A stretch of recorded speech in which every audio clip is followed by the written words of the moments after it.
প্রতিবেশী পাকিস্তানের ভরসা সেই চীন আর ভারতের পাশে রাশিয়া। নরেন্দ্র মোদীকে ফোন ভ্লাদিমির পুতিনের, সন্ত্রাসবাদ দমনে পাশে থাকার বার্তা। আর এদিকে গোয়েন্দারা মনে করছেন পহেলগাঁওয়ের জঙ্গিরা কাশ্মীরেই আছে। কড়া নজরদারি এড়িয়ে তারা সীমান্ত পেরোতে পারে।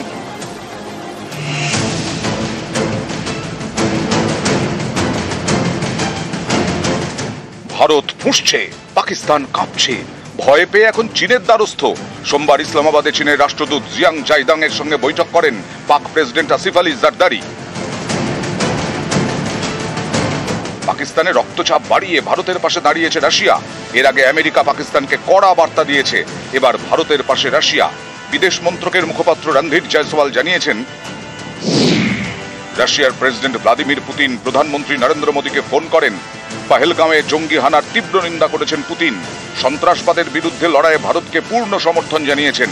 পহেলগাঁওয়ের হামলায় দোষীদের বিচারের আওতায় আনার কথা বলেছেন।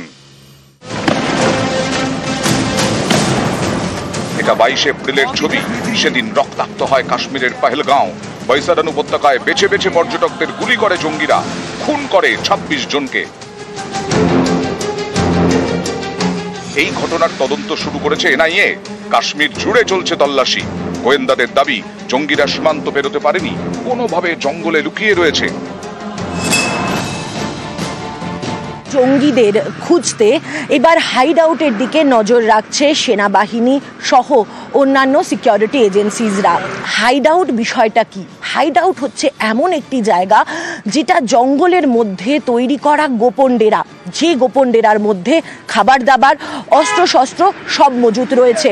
চোখের সামনে থেকেও সে জঙ্গলের মধ্যে সেই সমস্ত হাইড আউট এমনভাবে ক্যামোফ্লাজড হয়ে থাকে যা সঠিকভাবে না জানলে খুঁজে বের করা অত্যন্ত কঠিন।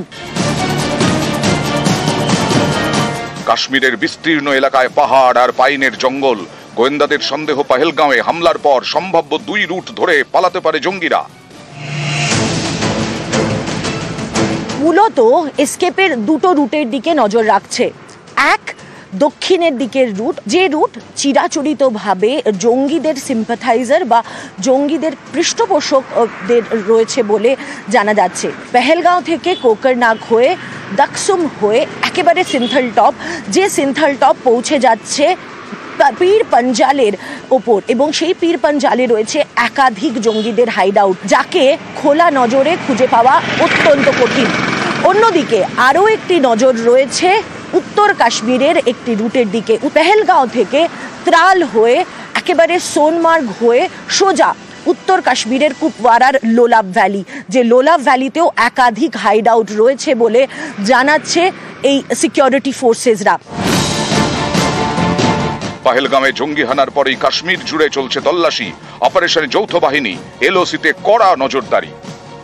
এই পরিস্থিতিতে দাঁড়িয়েও হাইড আউট খুঁজে বের করার চেষ্টা করছে বাহিনী। তার কারণ, তারা মনে করছে জঙ্গিরা এখনো কাশ্মীর উপত্যকার মধ্যেই রয়েছে। যেভাবে একেবারে সীমান্তবর্তী অংশে বাহিনীদের নজরদারি অনেক বেড়ে গিয়েছে, সেই পরিস্থিতিতে দাঁড়িয়ে এক্সফিল্ট্রেট করা এখনো সম্ভব হয়নি জঙ্গিদের, তেমনটাই মনে করছে সমস্ত রকমের যারা বাহিনীরা রয়েছে। ক্যামেরা পার্সন আপু পাঠকের সঙ্গে মৈত্রেয়ী ভট্টাচার্য, নিউজ 18 বাংলা।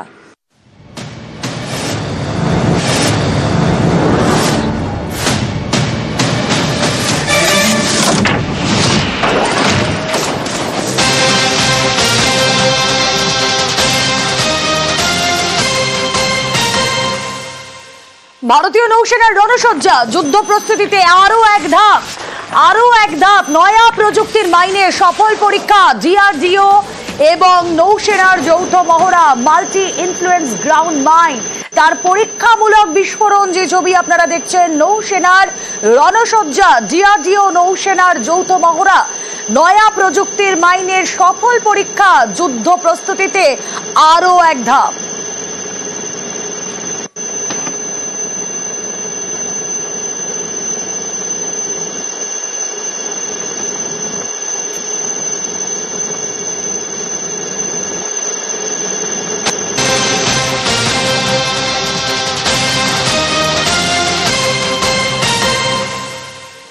যুদ্ধের প্রস্তুতি ভারতের। যুদ্ধকালীন পরিস্থিতির জন্য প্রস্তুতি। 7ই মে একাধিক রাজ্যে মক ড্রিল। এয়ার স্ট্রাইক, পণবন্দি পরিস্থিতির মোকাবিলা, ব্ল্যাকআউটের সময় সতর্ক থাকার ড্রিল, নাগরিকদের সিভিল ডিফেন্সের পাঠ, গুরুত্বপূর্ণ ভবন ব্রিজ রক্ষার পদ্ধতি, মক ড্রিলে যুদ্ধকালীন পরিস্থিতির প্রস্তুতি, যুদ্ধের প্রস্তুতি শুরু ভারতের। এই নিয়ে আমরা কথা বলবো। আমাদের সঙ্গে রাজীব কুমার শ্রীবাস্তব, প্রতিরক্ষা বিশেষজ্ঞ, প্রাক্তন সেনাকর্তা রয়েছেন সঙ্গে। রাজীব বাবু, এই যে যুদ্ধের প্রস্তুতি ভারত শুরু করে দিয়েছে, নাগরিকদের সিভিল ডিফেন্সের পাঠ কতটা সিগনিফিকেন্ট? দেখুন, 1971-এর পর, যুদ্ধের পর এটা হলো। আগে এর মাঝখানে আমাদের একটা আরো যুদ্ধ হয়েছিল, যেটা আমরা বলি কার্গিল। কিন্তু কার্গিলটা আপনার লাইন অফ কন্ট্রোলের কাছে ছিল। আপনাকে একটু কথা বলে দিই, দেখুন, পাকিস্তান সঙ্গে আমরা 4 রকমের বর্ডার আছে আমাদের। একটা আছে আইবি, ইন্টারন্যাশনাল বর্ডার, যেখানে আমাদের সার্ভে পিলার গুলো আছে। ওটা আপনার গুজরাট থেকে নিয়ে আপনার জম্মু পর্যন্ত। তারপর লাইন অফ কন্ট্রোল যেটা ডিসপিউটেড আছে, যার মধ্যে পিওকে আছে ওদের কাছে, পাক অকুপাইড কাশ্মীর, ওটা লাইন অফ কন্ট্রোল বলি আমরা। আর উপরের দিকে সিয়াচিনে আছে এজিপিএল, অ্যাকচুয়াল গ্রাউন্ড পজিশন লাইন। তো 3টা এটা, আর একটা সাকশন ভ্যালি 4টা। আগে কি হতো যে আমরা যে কার্গিল টাইমে আমরা শুধু লাইন অফ কন্ট্রোলে গিয়ে আমরা অ্যাটাক করেছিলাম, বা বারবার যেটা আমরা করছি লাইন অফ কন্ট্রোলে। এবার পাকিস্তানও ভেবেছিল যে আমরা একটা লিমিটেড একটা কিছু করব, যেরকম বালাকোটে হয়েছিল বা উড়িতে স্ট্রাইকে যেরকম করেছিল, এটা লিমিটেড করব। আর তাই জন্য ওরা কি করেছিল, লাস্ট 5 দিন ধরে ওরা পাক অকুপাইড কাশ্মীরের 3টে জিনিস বললো। ওরা বললো নীলম ভ্যালিতে যতগুলো টুরিস্ট আছে ওদেরকে বের করে দিল, নাম্বার 1। ওখানকার মাদ্রাসা বন্ধ করে দিল, তারপরে ওখানে এমার্জেন্সি লাগালো। এই পাকিস্তান যেটা আছে, আপনার নিজের পাকিস্তান যেটা মেনল্যান্ড, যেটা আমরা বলি যে যার মধ্যে পাঞ্জাব আছে, বালুচিস্তান আছে, সিন্ধ আছে, খৈবর পাখতুনখোয়া, ওখানে এমার্জেন্সি লাগায়নি, ওরা পিওকে লাগিয়েছিল। কেন লাগিয়েছিল? ওরা বলে ওদের ওই ছিল মান্যতা ছিল, ওদের অ্যাসেসমেন্ট আছে, যেটা ওরা বারবার ওদের মিনিস্টার গুলো বলে যাচ্ছে, বা ওদের পূর্ব রাজনয়িক যারা ওরা বলে গেছে। ওরা ভেবেছিল যে এই যে অ্যাটাক হবে ওটা শুধু লাইন অফ কন্ট্রোলে হবে, কিন্তু এবার নয়। এই যে মহড়া আপনি যেটা বলছেন, এই যে ইনস্ট্রাকশন গুলো আজকে ভারত সরকার দিয়েছে 13 দিন পর, রাইট? এটা তো 13 দিন। তো এই 13 দিনের পর এই যে সনাতন ধর্মে কি হয়, 13 দিনে আপনার যেটা হয়, আমরা লাস্ট ক্রিয়াক্রমটা শেষ হয়ে যায়, আত্মার মুক্তি হয়ে যায়, তারপরে আমরা শুভ কাজটা করি। এখন আমরা এই স্ট্রাইক করার জন্য, এটা শুধু লাইন অফ কন্ট্রোলে হবে না, এটা হয় ওদের ইন্টারন্যাশনাল বর্ডারে হবে, আর ওদের নেভাল অ্যাসেট যেটা আছে, যেটা আরাবিয়ান সি আছে, যেখানে মার্কান কোস্ট আছে, গদার পোর্ট আছে, করাচি আছে, তার মানে navy, air force, strategical and missile silo যেটা আছে, ওটা অ্যাটাক করবে। তার মানে এটা ফুল ফ্লেজ ওয়ার, নাম্বার 1।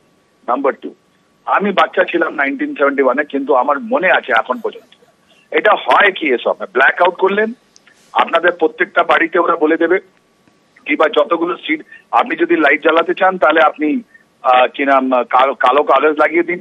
এর অ্যাটাক রাত্রিবেলাই হয়, ম্যাক্সিমাম টাইম ওর সময় হতো 1971। এখন যতগুলো 4.5 জেনারেশন এয়ারক্রাফট এসছে, মিসাইল যেটা আসছে, আমার মনে হয় দিনের টাইমে অ্যাটাকটা হবে। কিন্তু রাতের জন্য, সুরক্ষার জন্য এটা করলো। সিভিল ডিফেন্স পুরো জিনিসটা খতিয়ে দেখবে, এটা আমরা বলি রিয়ার এরিয়া সিকিউরিটি, ওটা দেখবে ওরা। তৃতীয়, গাড়ি যেটা আছে বা যেটা সিগনেচার দিতে পারে, আমাদের ভাইটাল ইনস্টলেশন আছে, ভাইটাল পয়েন্ট যেটা আমি মেনশন করছি না ওটা, কেন যে এটা বাংলাদেশ তো একটা, দেখলেন আপনি তো একটা রোগ দেশ, ওরা আমরা শুনলে ওরা নিজেই ওরা কিছু করে ফেলবে। বাংলাদেশের উপরে আর আমাদের বিশ্বাস নেই, এই যে বাংলাদেশ আর্মি জেনারেল ওয়াকুরুজ্জামানের উপরে আমাদের কোনো বিশ্বাস নেই।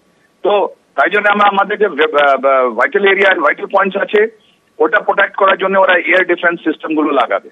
আর ওই এয়ার ডিফেন্স সিস্টেমের সঙ্গে সঙ্গে এখন যে আমাদের এয়ার ডিফেন্স সিস্টেমে S-400 ব্রহ্মোস মিসাইল যেটা আছে, যেটা 5টি ইউনিট ছিল, এটা অগমেন্ট করা হয়েছে বা ইগলা মিসাইল যেটা রাশিয়া থেকে এসছে, ওরা অগমেন্ট করে একটা 3 লেয়ারের ওরা করবে, ডিফেন্স বানাবে।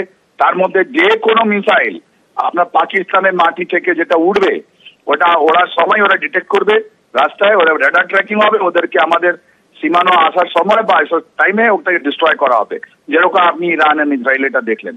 That is point 2। পয়েন্ট 3, যতগুলো আমাদের রিসোর্স, ওয়ার ফাইটিং ক্যাপাবিলিটি এটা বলি, ওয়ার ফাইটিং ক্যাপাবিলিটি শুধু আমাদের ডিফেন্স ফোর্সেস নয়, ওর মধ্যে মানুষের অনেকগুলো যোগদান আছে, আপনার যোগদান আছে। আপনাদের মধ্যেও তো এখন এমবেডেড জার্নালিস্ট, ডিফেন্স করেসপন্ডেন্ট, অনেকগুলো লোক এখন বেরোবেন আর যুদ্ধক্ষেত্রে যাওয়ার জন্য প্রস্তুতি নেবেন। আমি জানি যেরকম আপনার 1971-এ আপনারা করেছেন, আপনারা রেডি আছেন। তাহলে পেছনে আমাদের কি দরকার? পেছনে আমাদের ডিফেন্স প্রোটেকশন, পেছনে আমাদের মানুষের সাপোর্ট, পেছনে আমাদের হসপিটালের সাপোর্ট, পেছনে আমাদের খাওয়া দাওয়া যেটা আছে ইনজার্ড এটা চেন আছে, লজিস্টিক চেনটা অ্যাক্টিভেট হয়ে গেছে এখন। প্রত্যেকটা জিনিস খতিয়ে দেখা হবে আমাদের হসপিটাল রেডি তো, যদি কোনো মিসাইল আমাদের আসে বা কোনো ড্রোন হামলা হয় বা কোনো ছোটখাটো হয়, ওখানে যে ক্যাজুয়ালিটি হবে ওটা এভাকুয়েট করা, এমার্জেন্সি রাশ করা, এইসব ড্রিলগুলো এখন আজ থেকে আরম্ভ হলো। একেবারে অসংখ্য ধন্যবাদ আপনাকে।